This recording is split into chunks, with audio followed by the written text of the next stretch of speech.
બરોબર. અને અહીંયા આપણે કહ્યું કે ભાઈ ડુઅર ઇઝ નોટ ઇમ્પોર્ટન્ટ, તો આની અંદર શું બતાવ્યું હોય? કર્મ બતાવેલું હોય. શું બતાવેલું હોય? કર્મ. તો અહીંયા જુઓ, she has just sent a message, તો ડુઅર ઇઝ ઇમ્પોર્ટન્ટ. પણ અહીંયા જુઓ કે ભાઈ દિવાળી ઇઝ સેલિબ્રેટેડ, તો અહીંયા દિવાળી લોકો ઉજવે છે. કોણ ઉજવે છે? લોકો. અને લોકો ઉજવતા હોય એટલે અહીંયા કર્મ આગળ છે, કર્તા ક્યાં બતાવ્યો છે? પાછળ. એટલે આની અંદર કર્તા છે નહીં. અને કર્તા ન હોય તો અહીંયા આપણે શું કરવું પડે ભાઈ? ડુઅર ઇઝ નોટ, અને પછી શું મૂકવાનું? ઇમ્પોર્ટન્ટ. બીજું વાક્ય આવું આપ્યું હોય કે ભાઈ કે the thief was caught yesterday. તો આ વાક્ય કેવું છે? આ ભાઈ આને શું કહેવાય? ડુઅર ઇઝ ઇમ્પોર્ટન્ટ કે doer is not important? Doer is not important. કઈ રીતે તમે કહી શકો કે ડુઅર ઇઝ નોટ ઇમ્પોર્ટન્ટ? કઈ રીતે કહી શકો? અહીંયા થીફ પકડાયો છે, કોના દ્વારા પકડાયો છે? પોલીસ દ્વારા પકડાયો. કોના દ્વારા પકડાયો? પોલીસ દ્વારા. તો અહીંયા થીફ કર્મ સ્થાને છે. કયા સ્થાને છે ભાઈ? થીફ જાતે પકડાઈ જાય? ચોર જાતે પકડાય? ના પકડાય. તો થીફ અહીંયા શું કર્મ સ્થાને છે? અહીંયા કર્મ સ્થાને. અને પકડે કોણ ભાઈ? કે ભાઈ આવું આપ્યું કે ધ પોલીસ, પછી કોર્ટ ધ થીફ યસ્ટરડે.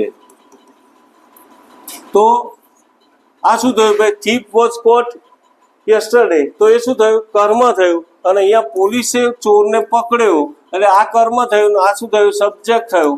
અને સબ્જેક્ટ થાય તો આને આપણે શું કહીશું ભાઈ? Doer is important.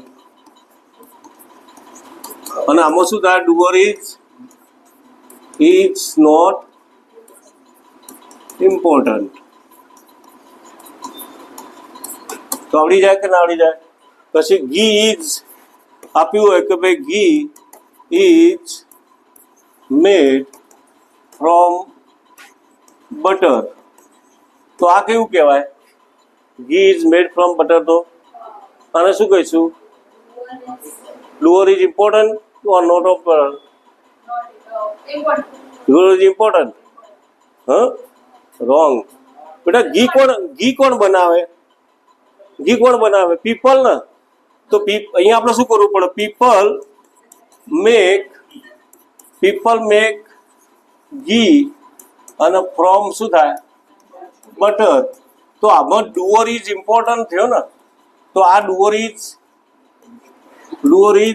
Not important. Okay.